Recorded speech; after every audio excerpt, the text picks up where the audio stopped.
आज आज हम बात करेंगे नॉलेज मैनेजमेंट का। जो हमारी असाइनमेंट नंबर 2 आई है उसमें वो कहता है कि एक जीएमआई कंपनी और एक ये है।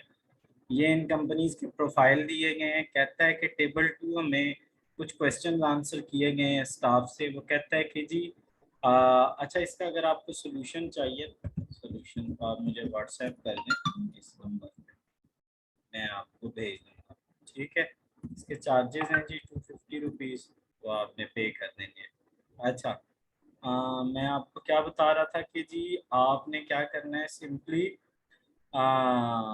जो है वो दोनों कंपनीज के रिप्रेजेंटेटिव से जो क्वेश्चंस किए हैं उन क्वेश्चंस की बेस पे आपने डिसाइड करना है कि कंपनी कन्वेंशनल को फॉलो कर रही है या नॉलेज मैनेजमेंट सिस्टम को फॉलो कर रही है। अच्छा, फिर उसको बताना है कि जी रैशनल्स उसके देने हैं। ठीक है। तो आपने ज़्यादा स्कोप को वाइड वाइड नहीं करना, टू द पॉइंट बातें करनी है। ठीक है। तो होपफुली आपको आइडिया हो गया होगा। अगर आप बिजी हैं तो मुझे बता दीजिएगा, मैं आपको भेज दूँगा।